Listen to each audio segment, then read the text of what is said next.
শারীরিকভাবে ফিজিক্যালি হয়তো ওইদিকে গেছেন, কিন্তু মদনদাও বিশ্বাস করেন যে মদনদার মন অন্যদিকে পড়ে আছে।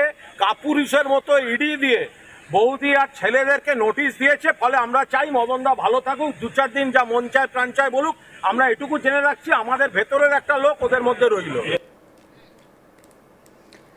শারীরিকভাবে মদনদার মন অন্যদিকে পড়ে রয়েছে, ওইদিকে গেলেও মন কালীঘাটেই পড়ে। কাপুরুষের মতো বৌদি আর ছেলেদের নোটিশ দিয়েছে। মদনদা ভালো থাকুক, 2-4 দিন যা মন চায় প্রাণ চায় বলুক। আমরা এটুকু জেনে রাখছি, আমাদের ভেতরের একটা লোক ওদের মধ্যে গেছে। মদন মিত্রকে দেখতে পেয়েই এমন কথাই বলে বসলেন কুণাল ঘোষ। আর তাতে প্রশ্ন, তাহলে কি মদন মিত্র জোরপূর্বক বিদ্রোহী তৃণমূলেতে যেতে বাধ্য হয়েছে? আর তলে তলে মমতা তৃণমূলকে সাহায্য করছেন? তবে এর পাল্টা মদন মিত্র আবার বলে বসলেন আর এক কথা। তিনি বলেন, বিরোধী আসনে শোভনদা 10 বছর বসুক। তার পাল্টা শোভনদেব বলেন, এটা তুই কি বললি? শুনুন। আমি চাই শোভনদা আগামী 10 বছর বিরোধী আসনে বসুক। 10 বছর সরকারি আসনে। এটা কি বললি? ঠিক ঠিক ঠিক। আর এরপরে প্রশ্ন, তাহলে কি বাংলায় আগামী ভোটেও বিজেপি ক্ষমতায় থাকবে আর তৃণমূল ফুরিয়ে গিয়েছে? এমনই ইঙ্গিত করলেন মদন মিত্র। প্রসঙ্গত, সদ্য মমতা তৃণমূলের হাত ছেড়ে ঋতব্রত তৃণমূলের নাম লিখিয়েছেন মদন মিত্র। আর তারপরেই জল্পনা, ইডির নোটিশের কারণেই কি এমন সিদ্ধান্ত মদন মিত্রের?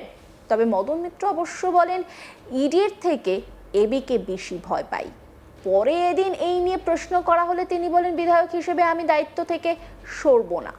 কি বলছেন মদন মিত্র, শোনাবো আপনাদের। মানুষের জীবন না খুব পরিবর্তনশীল, বিচিত্র। গতকাল যার সঙ্গে আমার ভালো বন্ধুত্ব ছিল, আজকে তাকে সবাই কথা বলবো।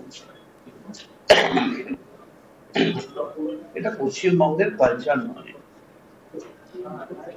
এ ব্যাপারে কোনো সন্দেহ নেই যে কুণাল কেন আমাদের প্রত্যেকের সঙ্গেই প্রত্যেকের, এমনকি সিপিএম এর, বিজেপির বা কংগ্রেসের, যে যেখানে আছে প্রত্যেকের সঙ্গেই সম্পর্ক ভালো থাকা উচিত।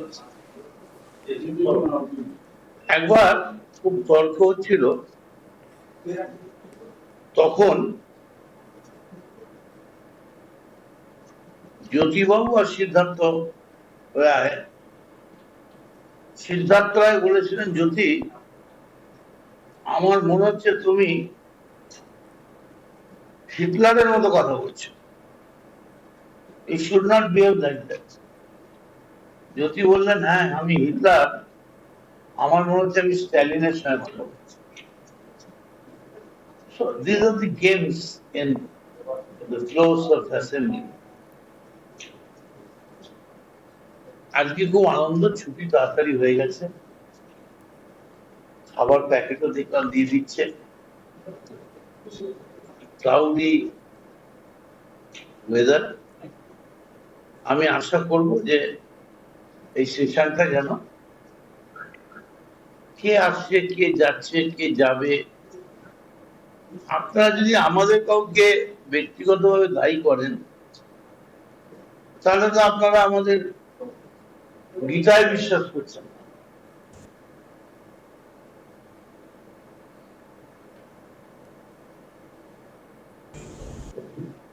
তবে এইটুকুনি আমি কথা দিতে পারি, একজন বিধায়ক হিসেবে আমি আমার নৈতিক চরিত্র থেকে কখনো সরব না, এবং শত্রু মিত্র বন্ধু বান্ধব যে কোনো মানুষ যখন কোনো বিপদে পড়বে, কোন রকম আমি সহযোগিতা পারলে আমি। তিনি আরো বলেন, স্ত্রীপুত্রের জন্য হলে তারা যাবে, আমি কেন যাব? কালীঘাট তৃণমূলের কালচার কিছুই বদলায়নি। আর কি বলছেন তিনি, শুনবো। মন নিয়ে বোধহয় বায়ু, আলো, হাওয়া, সব নিয়ে যত গান, পাখি, ফুল, সব থেকে বেশি গান হয়েছে মন নিয়ে। আজ মন চেয়েছে আমি হারিয়ে যাব আমি তোমার সাথে। এখন কুনাল ঠিক আমার সঙ্গে হারাতে চাইছে না অন্যদিকে করতে চাইছে আমি বুঝতে পারছি না। তবে আমার মনে হচ্ছে ওদের কুনালের হারাবার দিনটা খুব তাড়াতাড়ি। এটা এটা আমার মনে হলো ভাই। আজকেও তো বলছে যে আপনি ভয়ে চলে গেছেন স্ত্রী পুত্রের কথা ভেবে, এখানে বললেন কোথায় আপনার স্ত্রী এবং পুত্রের কথা ভেবেই আপনি ভয়ে চলে গেছেন। আচ্ছা একটা কথা বলুন, স্ত্রী পুত্রের কথা ভেবে স্ত্রী পুত্র চলে যাবে, আমি কেন চলে যাব? আর স্ত্রী পুত্র তো আমাদের দেশের এজেন্সি দেখেছে, যাবে, এর আগেও দেখেছে, গেছে, বাড়িতে এসছে। সত্যি যদি আমি কোনো অন্যায় করে থাকি তার তো বিচার হওয়া উচিত।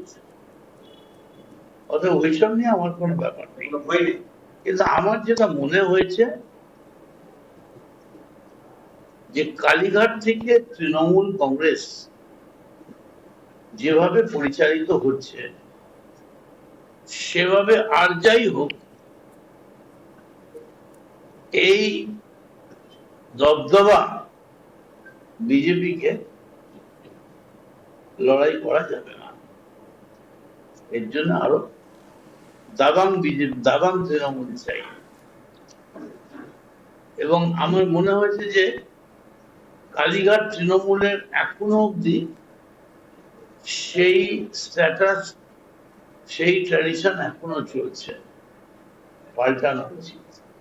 কেউই জানে না, মানে আমি এখন গ্যারেন্টি দিয়ে বলতে পারি কালীঘাটে আজকে সন্ধ্যাবেলা কোন স্টুডিওয়ে কে বসবে 6টার শো হলে 6:45 অব্দি যায়, তারপর বলে ওর ছুরি তোর বিয়ে চলে যায়। তো এই ধরনের তো পার্টি হয় না। তিনি আরো বলেন, আমি তো শুনলাম যারা যারা ভয় পাচ্ছেন তারা চলে যান, অনেক বাচ্চা নিয়ে গয়না নিয়ে ধরা পড়েও ভয় পান না। কি বলেছেন তিনি, শুনবো। আমি তো শুনলাম যে তারা বলছেন, তিনি বলছেন যে যারা যারা ভয় পাচ্ছে, যাদের অসুবিধে আছে তারা চলে যাবে। এখন বলছেন যে কারোর পরিবারের মতো বাচ্চা নিয়ে গয়না নিয়ে ধরা পড়ার পরও অনেকে ভয় পায় না। সবার জন্য তো সোনিয়া গান্ধীর দরজা কাস্টমসের পুলিশকে টানা হেঁচড়া করার মতো লোক থাকে না। মুখ্যমন্ত্রীর সঙ্গে কোনো কথা হয়েছে ফোনটা রেখে? সব উনি সুস্থ থাকুন। না আমি বর্তমান অন্যান্য খবরের আপডেটের জন্য অবশ্যই নজর রাখুন আজ তাক বাংলার ইউটিউব স্ট্রিমিংয়ে। লাইক, কমেন্ট, শেয়ার এবং সাবস্ক্রাইব করতে ভুলবেন না।